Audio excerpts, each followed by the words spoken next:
Olá pessoal, hoje é o nosso terceiro vídeo aqui que eu vou abordar o assunto para você, engenheiro de produção, sobre perícia técnica judicial. Bom, em função da quantidade de alunos que eu tenho, engenheiros de produção, no curso de perícia técnica judicial 2022, e em função da quantidade ainda de profissionais que estão me buscando, me procurando, pedindo orientações sobre as questões de perícia que envolvem engenheiros de produção, eu resolvi fazer esse vídeo aqui para fazer alguns esclarecimentos a mais que vocês têm me questionado bastante e ainda estão bem confusos. Os que estão lá dentro da plataforma do curso já conseguiram se situar e entender exatamente onde eles podem atuar e como eles vão trabalhar, fazendo um curso que tem 14 videoaulas do módulo jurídico, mais todos os modelos de petições que eles vão precisar no dia a dia, trabalhando como perito, e mais 6 aulas do módulo tecnológico, que funciona tanto para arquiteto quanto para engenheiro civil e também para engenheiro de produção. E eu tenho dado esse tipo de orientação a cada um deles. Mas, como muitos de vocês ainda não estão lá dentro da nossa plataforma do curso e ainda não conseguiram se situar nesse mercado da perícia, eu venho aqui nesse vídeo para explicar um pouco mais de toda essa situação, sempre prestem atenção, fundamentada na legislação que fala das atribuições técnicas e legais de vocês, engenheiros de produção. Isso, inclusive, já foi abordado num vídeo anterior. Quem não assistiu ainda, eu vou deixar aqui no card.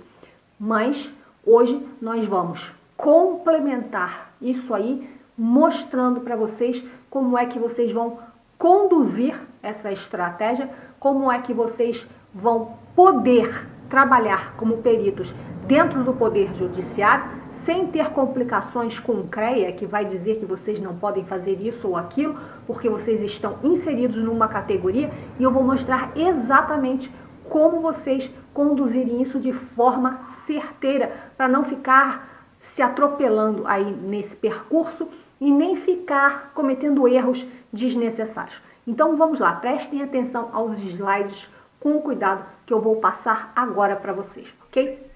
Vamos lá, pessoal, então entender nesse vídeo, de uma vez por todas, todas as dúvidas que vocês, engenheiros de produção, têm relacionadas à perícia técnica judicial. Então, vamos dar uma repassada no vídeo anterior para que isso fique bem entendido e para que isso fique constatado que está sendo baseado o tempo todo na legislação que determina as atribuições técnicas e legais de vocês, profissionais, engenheiros da produção, engenheiros de produção. Então, não sou eu que estou inventando, isso está na legislação, ok? Então, vamos lá para acabar com essas dúvidas de uma vez por todas. Primeiro, precisamos entender as atribuições legais do engenheiro de produção e orientar para onde deve o profissional direcionar suas ações para as perícias certas, visto que os próprios profissionais desconhecem as suas atribuições técnicas e legais, assim como sou capaz de garantir que os magistrados também desconhecem em que tipo de processo devam nomear engenheiros de produção. Conforme eu falei para vocês lá no outro vídeo, se vocês próprios profissionais têm centenas de dúvidas com relação às atribuições de vocês na perícia e com relação às atribuições de vocês no próprio exercício da profissão, e eu pude entender essa dúvida de vocês depois que eu comecei a estudar essa legislação que determina as atribuições técnicas e legais de vocês, porque realmente é uma legislação que deixa margem para muita dúvida, deixa muita coisa em aberto, sem explicação, sem definição certa. Então, quando eu estudei a legislação, quando eu fui me aprofundar nesse assunto, tamanha a procura dos engenheiros de produção em questões da perícia, dos meus cursos, me fazendo questionamentos, e eu não conhecia a profissão de engenharia de produção a fundo, eu não sabia o que é que vocês, qual era a grade curricular de vocês, então eu precisei correr atrás disso tudo para poder começar a fazer vídeos orientando o caminho de vocês. Então, mais uma vez, nós vamos aqui, assim como no outro vídeo, fazer toda essa fundamentação baseada na legislação, ok, pessoal? Então, vamos lá. Então, vamos para a resolução número 235, de 9 de outubro de 75. As atividades do engenheiro de produção estão dispostas na resolução número 235, de 9 de outubro de 1975, que diz, artigo 1º, compete ao engenheiro de produção o desempenho das atividades 1 a 18 do artigo 1º da resolução número 218, de 29 de junho de 1973, referente aos procedimentos do que? Na fabricação industrial, aos métodos e sequências de produção industrial em geral e ao produto industrializado, seus serviços afins e correlatos. Então, pessoal, só para dar um parênteses aqui, se vocês têm dúvidas com relação a toda essa questão das atribuições, imagine o magistrado. Se vocês não começarem a se situar de maneira mais incisiva, fazendo cursos, compreendendo todo esse contexto da engenharia de produção dentro da perícia, sabendo fazer um currículo correto para mostrar já na folha de rosto ao magistrado quais são as suas competências, ele, magistrado, podem ter certeza que também desconhecem as suas atribuições. Então, vamos começar a colocar isso de forma mais clara, ok? Artigo 2º. Aplicam-se à presente resolução as disposições constantes do artigo 25 e seu parágrafo único da resolução número 218, de 29 de junho de 1973. Artigo 3º. Os engenheiros de produção integrarão o grupo ou categoria de engenharia, prestem atenção, na modalidade industrial. Olha isso aqui, muito importante, pessoal. Modalidade industrial. Então, vocês estão enquadrados nessa modalidade, vocês vão entender mais à frente. Prevista no artigo 6º da Resolução número 232, de 18 de setembro de 1975. Artigo 4º. A presente resolução entra em vigor na data de sua publicação. Artigo 5º. Revogam-se as disposições em contrário. Então, guardem isso aí na cabecinha de vocês, que vocês estão enquadrados na modalidade industrial. Deixem isso aí guardadinho para servir aqui mais à frente. Atividades que cabem ao engenheiro de produção. Agora vamos por partes. As atividades 1 a 18 do artigo 1º da Resolução número 218, de 29 de junho de 1973, a qual foi citada acima, são as seguintes. Atividade 1, supervisão, coordenação e orientação técnica. Bom, supervisão, coordenação e orientação técnica. Do que, né? De tudo referente aonde? Na indústria. Se vocês são da modalidade industrial, correto? Raciocínio é bem lógico. Artigo 2. Estudo, planejamento, projeto e especificação. Do que? Da onde? Da indústria. Porque vocês são do que? Da modalidade industrial. Atividade 3. Estudo de viabilidade técnico-econômica. Do que? De uma indústria. Por quê? Porque vocês são da modalidade o quê? Industrial. Atividade 4. Assistência, assessoria e consultoria relacionada a quê? A indústria. porque vocês são da modalidade industrial. Estou chata repetindo isso, mas é que é para vocês entenderem bem esse contexto. Atividade 5, direção de obra e serviço técnico. É onde eu falei no outro vídeo que isso aí, só essa atividade 05 já abriu um leque de opções. Que obra? Que tipo de obra? Que tipo de serviço técnico? Então, dá a entender que vocês podem fazer qualquer tipo de obra também fora da indústria. Mas, como vocês estão enquadrados na modalidade industrial, a gente presume, diante dessa legislação, que vocês estão responsáveis pela direção de obra e serviço técnico dentro da indústria, porque alguns engenheiros de produção tentando fazer obras fora da indústria, tentando fazer perícias fora da indústria, parece que aconteceram casos aí do CREA negar isso. Eu não sei se procede ou não, mas alguns alunos me trouxeram essa questão. Então, para a gente já sanar essa questão de uma vez e resolver, vamos focar que vocês são da modalidade industrial. Então, tudo isso aqui que a gente lê, que fica muito vago e muito em aberto, conforme eu falei no outro vídeo, é uma legislação que deixa margem para muita dúvida. Vamos, então, ser espertos, focar e começar a linkar a modalidade industrial com todas as atividades que estão sendo citadas na legislação. Ok, pessoal? Compreenderam isso? Vamos dar continuidade. Atividade 06, vistoria. Olha aí, perícia. Se alguém tinha dúvida que podia fazer ou se podia fazer ou não perícia como engenheiro de produção, está aí a resposta. Vocês podem fazer tanto vistoria, quanto perícia, quanto avaliação, quanto arbitramento, laudo e parecer técnico. Então, isso aí não deixa dúvida de que vocês podem fazer perícia. Está aí bem claro na legislação. Não sou eu que estou falando, não são vocês que estão falando. Está na lei, pessoal. Atividade 07.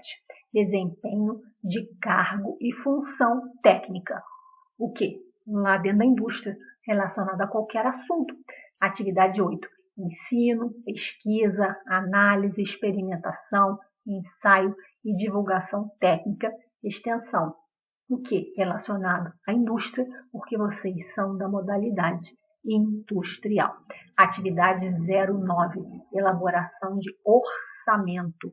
Orçamento aonde? Dentro da indústria, na modalidade industrial. Atividade 10, padronização, mensuração e controle de qualidade, que isso é característico de onde? Da indústria. Então, isso aqui tudo ficou bem claro para vocês? Então, vamos lá. Atividade 11. De novo, apareceu execução de obra e serviço técnico, onde eu falei que lá naquele vídeo, isso aí abre margem para muita coisa. Vocês podem, então, fazer um entendimento que essa execução de obra, ela pode ser qualquer obra, inclusive obra de casa. Mas, como estão aí havendo alguns burburinhos de alguns engenheiros de produção que foram tentar fazer ARTs com obras residenciais e parece que o CREA não aceitou. Isso eu não sei se acontece de verdade e isso eu aconselho que vocês busquem no CREA essa pergunta, se vocês podem se responsabilizar por obra residencial ou se é somente obra dentro da indústria, mas pelo que eu percebo aqui, estudando cada vez mais essa legislação, eu venho estudando sempre buscando outras fontes e o meu entendimento é que vocês podem fazer sim tudo isso que nós estamos lendo dentro da modalidade industrial. E não se assustem se vocês pensam que aí vocês ficaram muito restritos com relação à perícia.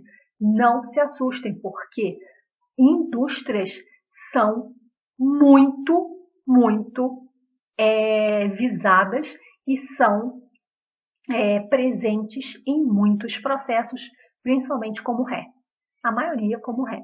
porque vocês sabem que indústrias provocam uma série de problemas, muitas vezes de poluição, muitas vezes de gases que se soltam, barragens, a questão lá das barragens que se rompem, existem inúmeros problemas envolvendo questões no segmento industrial, que podem, inclusive, a gente pode colocar nesse segmento aí uma barragem, que também é a mesma coisa, ela pode ser enquadrada na modalidade industrial. Então, tudo isso aí são questões que são objeto de processo o tempo todo no Poder Judiciário, e geralmente a indústria é a ré. E quando esse processo é aberto, geralmente envolvendo indústrias, quem é geralmente o autor do processo é o Ministério Público, ou estadual, ou federal, dependendo de onde veio a verba para fazer aquela instalação. E aí, quando acaba o inquérito no Ministério Público, isso vira um processo no Poder Judiciário, e lá no Poder Judiciário, então o magistrado vai ter que entender, ele vai descobrir a partir de vocês, que vão começar a esclarecer isso no currículo de vocês, que é o engenheiro de produção, que ele vai precisar nomear, e não o arquiteto ou o engenheiro civil, porque arquitetos e engenheiros civis, eles podem até analisar construções dentro de uma indústria, mas eles ficam limitados a isso, porque a avaliação, seja ela qual for dentro de uma indústria, ela vai muito além da construção das edificações existentes dentro dela. Ela também precisa ser avaliada no âmbito da produção/renda, quer dizer, aquilo que ela produz e aquilo que ela retorna como renda, e aquilo que ela produz também no sentido de causar qualquer tipo de produção, qualquer tipo de problema, se a produção que ela está fazendo causou algum dano ao meio ambiente, por exemplo. E isso o arquiteto e o engenheiro civil não tem qualificação e atribuição técnica para isso. Quem tem e quem é especialista em indústria é o engenheiro de produção. Nós vamos ver isso lá quando eu mostrar para vocês o curso aqui, e eu vou mostrar para vocês a questão da avaliação de imóveis, tá? Então vamos por partes, senão mistura tudo. Então, atividade 13, produção técnica e especializada. Atividade 14, condução de trabalho técnico. Atividade 15, condução de equipe de instalação, montagem, operação, reparo ou manutenção. Quer dizer, vocês são os líderes de uma equipe que faz toda essa parte de manutenção. Atividade 16, execução de instalação, montagem e reparo. Atividade 17, operação e manutenção de equipamento e instalação.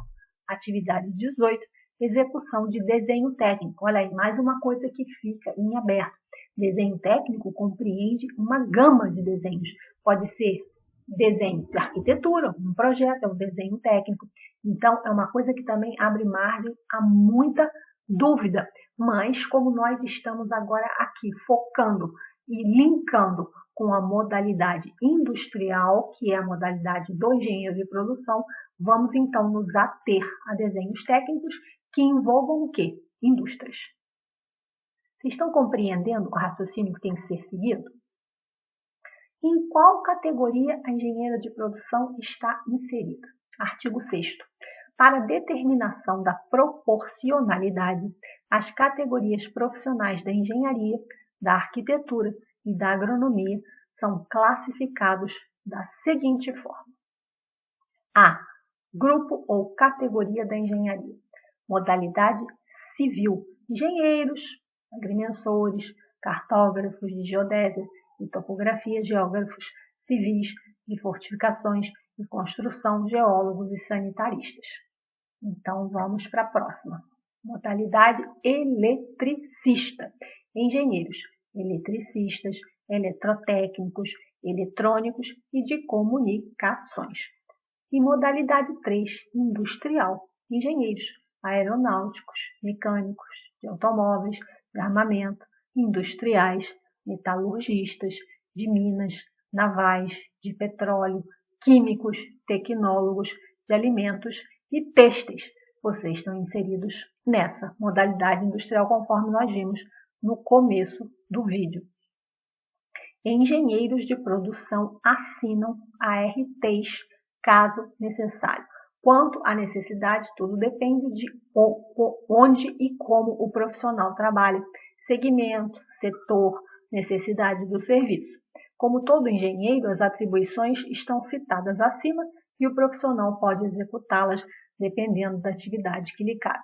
Se for execução de projeto como alteração de layout, vejam aí, ó, projeto com alteração de layout, a mesma coisa que o arquiteto faz, vocês têm atribuição para fazer.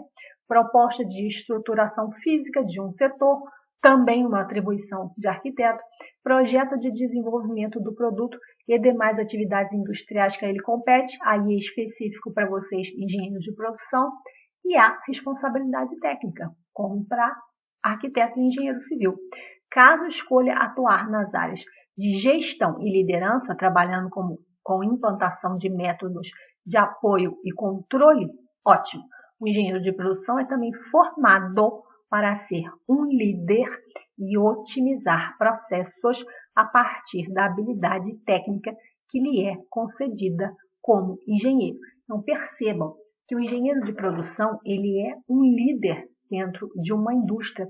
Então, qualquer problema que aconteça e vire um processo judicial, dependendo da situação, o engenheiro de produção vai precisar entrar ali para ver se esse formato de produção, se essa dinâmica de produção foi feita da forma correta, se o erro começou ali. Enfim, é um contexto todo onde o engenheiro de produção é especialista, volto a dizer, nesse caso, o arquiteto e o engenheiro civil ficam restritos e não tem atribuição legal nem conhecimento técnico para isso, ok? Então, vamos entender isso agora, como é que está funcionando com os meus alunos engenheiros de produção que estão lá fazendo o curso e estão já começando, inclusive, a fazer as suas perícias, porque agora conseguiram se situar dentro desse contexto da perícia. O curso de perícia técnica judicial. Então, nós temos o módulo jurídico, que é comum a todas as áreas. E é comum a todas as áreas mesmo, tanto para arquitetos, engenheiro civil, engenheiro de produção, engenheiro mecânico, engenheiro eletricista. Eu tenho aluno de todas as áreas que fazem só o módulo jurídico. Eu tenho administrador, contadores, tem profissional de todas as áreas que compram somente o módulo jurídico, porque é comum a todas as áreas. Então, na aula 1, vamos ver lá o que vai aprender na aula 1. O laudo sob o ponto de vista jurídico. A aula 2, vocês vão entender o CPC, que é o Código de Processo Civil, que fundamenta todos os processos no país e fundamenta toda a dinâmica do trabalho do perito. Aula 3, nomeação do perito. Aula 4, a marcação da perícia. Aula 5, a petição de honorários. Aula 6, no dia da perícia. Aula 7, o que o juiz espera do perito. Aula 8, assistente técnico. E aula 9, processo sem JG. Então, assistente técnico vocês também podem atuar. Aula 10, o processo com JG. Aula 11, formato de um laudo importantíssimo. Aula 12, processo físico, que ainda temos muitos processos físicos, acreditem ou não. Aula 13, escusa de perícia. Escusa de perícia é quando vocês não podem aceitar a perícia, como é que vocês vão peticionar isso. Aula 14, processo eletrônico. Materiais didáticos do módulo jurídico que vocês levam junto com as videoaulas. Apostila, modelo de escusa de perícia, modelo de marcação de perícia, modelo de petição de honorários, réplica da impugnação do laudo. Quando o laudo de vocês é impugnado, vocês precisam fazer uma réplica. Réplica do valor dos danos morais. Danos morais é uma situação bem complicada e os peritos andam muitos por aí. Lógico que não são todos, infelizmente, muitos, mas não são todos. Mas a maioria está dando aí, está calculando esses danos materiais de forma errada. Então, vocês precisam aprender a fazer isso da forma correta e eu mostro como isso é feito. Resposta à impugnação dos advogados e tópicos de um laudo. Então, isso aí vocês vão ver tudo no módulo jurídico, videoaulas, 14 videoaulas e 8 materiais didáticos.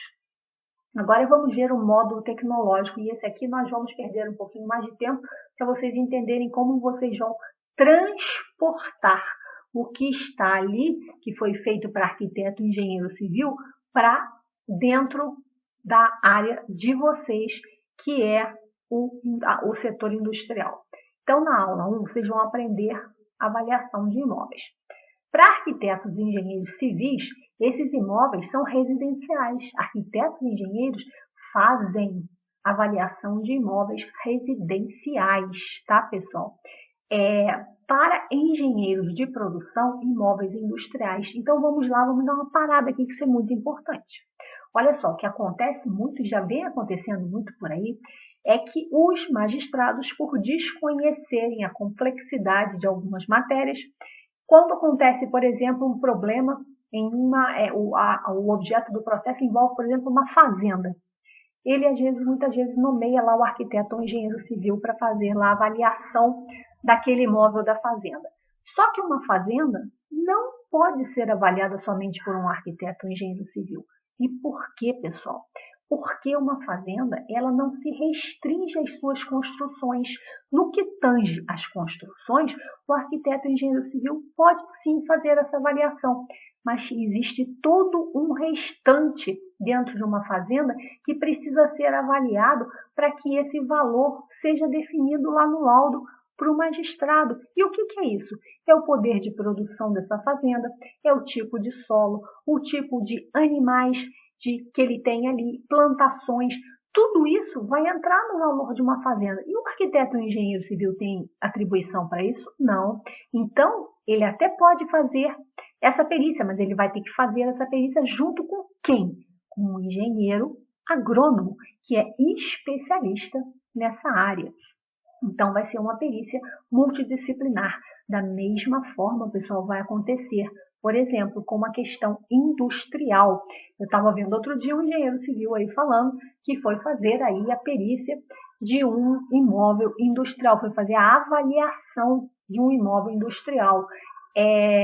Isso acontece por desconhecimento e falta de visão, muitas vezes, do profissional e do magistrado, que não conhece o trabalho de vocês, engenheiros de produção. Aí, o que acontece? Manda um engenheiro civil ou um arquiteto para fazer a avaliação de imóvel de uma instalação industrial. O arquiteto e o engenheiro civil tem atribuição até para fazer a avaliação das edificações que estão inseridas naquela indústria, mas ele, de forma alguma, está habilitado para fazer o restante da avaliação. E qual é o restante da avaliação de um imóvel industrial? É preciso que se entenda a produção que essa indústria faz e é preciso que se entenda a renda que essa indústria retorna mediante essa produção. E o arquiteto e o engenheiro civil não têm atribuição legal e técnica para isso. E quem tem? Vocês, engenheiros de produção, que são especialistas na área industrial. Então, o arquiteto e o engenheiro civil até pode ser nomeado para esse tipo de perícia, mas ele vai ter que fazer junto com o engenheiro de produção mais uma perícia que nós chamamos de multidisciplinar. Compreenderam? A aula 2 do nosso módulo tecnológico fala de colapso de construção, quer dizer, aquela construção que colapsa, que cai, que desaba. Para os arquitetos e engenheiros civis, essa aula serve referente a imóveis residenciais, mas vai servir da mesma forma para vocês, engenheiros de produção, em imóveis industriais, porque, afinal de contas, colapsos, patologias construtivas, acontecem de forma igual em qualquer imóvel. É só vocês transportarem a situação de um imóvel residencial para um imóvel industrial, e é lógico que o contexto ali dentro será diferente do que aconteceu no imóvel residencial, mas o raciocínio da patologia é o mesmo, pessoal, entendeu? Então, essa aula aí, vocês vão fazer a equivalência novamente para o imóvel industrial. Aula 3, anunciação de obra nova, direito de vizinhança. Novamente, para arquitetos e engenheiros civis, imóveis residenciais. Para engenheiros de produção, imóveis industriais. Sim, porque digamos lá que essa indústria tenha, na hora que foi construída, provocado um dano, por exemplo, em um imóvel vizinho. Quem tem condição para entrar nessa indústria e ver como essa obra foi feita, o que aconteceu ali de errado, também, novamente, pode ser o arquiteto engenheiro civil, mas vai precisar também do engenheiro de produção, porque muita coisa ali, muito detalhe naquela indústria, somente quem vai identificar vai ser o engenheiro de produção.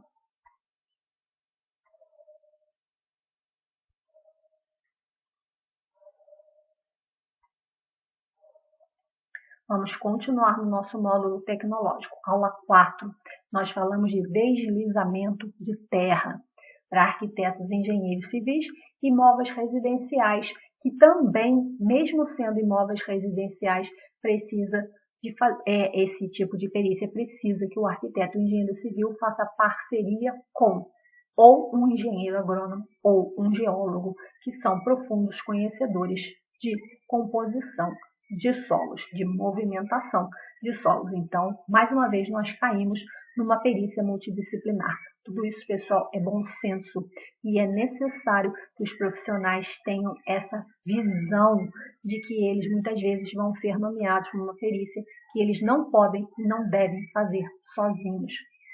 Para engenheiros de produção, imóveis industriais, como barragens, resíduos sólidos. Sim, barragens. Quantas barragens nós vimos aí que se romperam? Então, esse tipo de situação de deslizamento de barranco, vocês vão pegar aquela parte da teoria, da técnica, e vão levar e transportar, por exemplo, para questões macro, né, uma questão maior, por exemplo, de um rompimento de barragens, que vocês, obviamente, a estrutura é completamente diferente, mas vocês vão, então, transportar de forma proporcional, correta, a questão lá de uma barragem, de uma indústria. Aula 5, incêndio em containers, para arquitetos e engenheiros civis, imóveis e instalações, desde que não envolvam indústrias. Sim, quando são casas feitas com containers, como foi o caso lá do CT do Flamengo, que era uma instalação pequena, onde ficavam os meninos. Isso aí, sim, pode ser feito pelo arquiteto, engenheiro civil, mas também em parceria com um engenheiro eletricista, porque incêndios em containers sempre acontecem por causa da instalação elétrica errada, por falta de aterramento, por falta de projeto correto de malha de aterramento em torno do container. Então, mais uma vez, nós caímos numa perícia multidisciplinar, onde até o arquiteto engenheiro civil pode ser nomeado, mas tem que ser feito em parceria com o engenheiro eletricista. E para engenheiros de produção, containers e instalações industriais. Isso é o que mais tem. O que mais tem dentro, muitas vezes, de indústrias são instalações de containers. Então, nesse caso, será um engenheiro de produção. Aula 6. Patologia em piscina. Patologia em piscina, o que é o engenheiro de produção? Vou aprender com isso. Muita coisa. Para arquitetos e engenheiros civis, vocês vão aprender a trabalhar com as piscinas de imóveis residenciais, clubes e afins. Para engenheiros de produção, imóveis industriais. E aí é onde vocês vão levar o conhecimento que vocês vão aprender no curso de patologia em piscina. Para as cisternas, que é o mesmo princípio, para reservatórios diversos existentes em indústrias, que aí podem ser de diversos tipos, e vocês só vão ter que adaptar os cálculos, que serão diferenciados, obviamente. Por exemplo, se for resíduos sólidos, a pressão é diferente da água de dentro para fora, vai ser uma pressão diferente de fora para dentro, enfim, tudo isso vocês vão transferir para a questão industrial. Entendeu, pessoal? Vamos ver agora o material didático disponível do módulo tecnológico para vocês baixarem lá na plataforma do curso. Modelo de laudo de perícia de deslizamento de barranco, laudo de perícia de patologias em piscinas, laudo de perícia em semi-containers, laudo de avaliação de imóveis, laudo de colapso estrutural, laudo de enunciação de obra nova direito de vizinhança, parecer técnico para trabalho de assistente técnico, tabela Ross para cálculo de avaliação de imóveis. O investimento para esse curso, pessoal, no Pix, direto pelo meu WhatsApp, fica por R$ 200. Se comprar na minha loja virtual, fica por R$ 465. Então, uma promoção bem legal que eu estou dando para quem compra à vista direto no meu Pix, que está aí no slide para vocês verem, ok? Eu espero que vocês estejam agora conseguindo sanar todas essas dúvidas, essa confusão mental que vocês me trazem o tempo todo. Por fim, conclusão, engenheiros de produção são especialistas em quê? Em questões industriais, pessoal. Então, vocês são pessoas, são profissionais qualificados para fazerem perícias que envolvam questões industriais. E nesse curso de perícia, vocês vão ter lá um modelo de currículo, como vocês devem montar um currículo para perícia. Vocês vão ver lá que logo na folha de rosto, o que vocês devem colocar para que o magistrado comece a entender daqui para frente que questões envolvendo indústria, eles terão que chamar, que nomear um engenheiro de produção, porque eles mesmos acabam cometendo erros, como é o caso aí, já houve mais de um erro de fazendas serem nomeados arquitetos para fazerem a avaliação de fazendas, e no final das contas alguém lá impugnou o laudo e anulou, inclusive, a perícia, porque viu que aquilo ali não tinha o menor senso, porque o arquiteto não podia avaliar a fazenda como um todo. Da mesma forma, quando for indústria, se o juiz nomear somente um arquiteto ou um engenheiro civil, alguém lá na frente vai anular esse laudo, porque vai entender que ali é preciso ter também um engenheiro de produção. Ok, pessoal? Então, eu espero do fundo do meu coração que eu tenha, com esse vídeo aqui, né, foi o terceiro vídeo falando de engenheiro de produção, que eu tenha conseguido equilibrar e responder todas as dúvidas que vocês têm a esse respeito e, ao mesmo tempo, entender por que os seus colegas engenheiros de produção estão entrando lá no meu curso, porque existe uma equivalência plena entre o que é dado lá e a profissão de vocês. Só precisa que se transporte para o cenário industrial, ok? Então é isso aí. Espero que eu tenha ajudado. Qualquer dúvida é só colocar nos comentários. Bye, bye.